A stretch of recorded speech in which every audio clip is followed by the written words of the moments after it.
जिल्हा परिषद पुणे आयोजित ऑनलाईन शिक्षण वर्गामध्ये आपणा सर्वांचं हार्दिक स्वागत। बालमित्रांनो, आज आपण पाहणार आहोत इयत्ता पहिली विषय गणित, बेरीज 20 पर्यंतची हा घटक। या घटकाची अध्ययन निष्पत्ती आहे याप्रमाणे। चला तर पाहूयात मग पान क्रमांक 60 वरील बेरीज 20 पर्यंतची। मुलांनो, या आधी पण तुम्ही बेरीज उदाहरणे पाहिलेली आहेत। बेरीज म्हणजे मिळवणे, वाढवणे, एकत्र करणे, जमवणे किंवा अधिक करणे होय। आज आपण आणखीन काही उदाहरणांचा सराव करणार आहोत। तर पहा मुलांनो, हे 5 कप, या 5 कपामध्ये हे 4 कप आपल्याला मिळवायचे आहेत, म्हणजेच अधिक करायचे आहेत। किती कप होतील बरं? आता उत्तर काढण्यासाठी सर्व कप आपल्याला एकत्र मोजावे लागतील। चला तर मोजूयात मग। 1 2 3 4 5 6 7 8 आणि 9, एकूण कप झाले 9।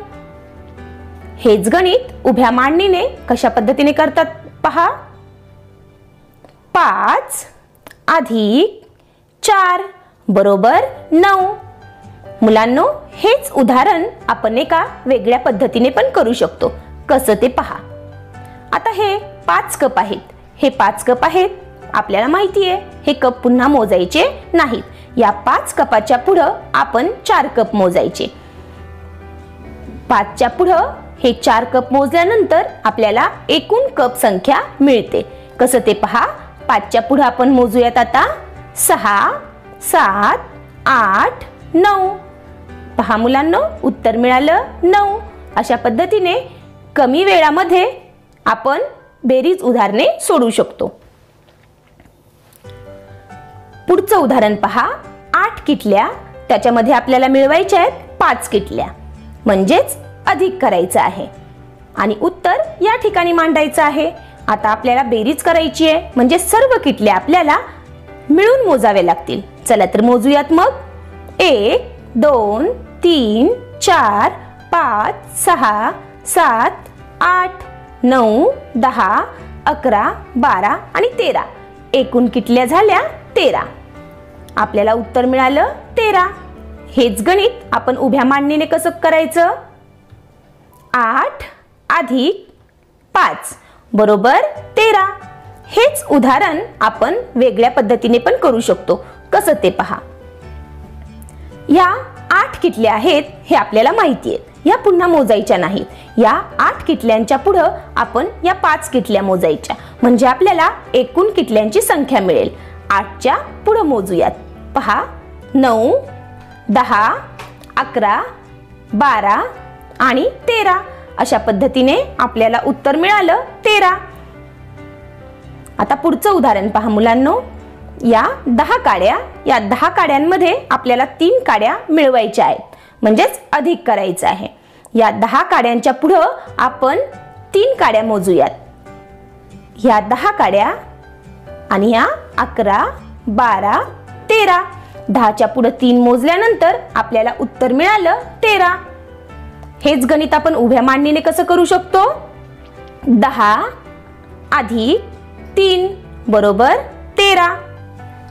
पुढचं एक उदाहरण पहा मुलांनो। आता 13 मणी, या 13 मण्यांमध्ये आपल्याला हे 2 मणी मिळवायचे आहेत।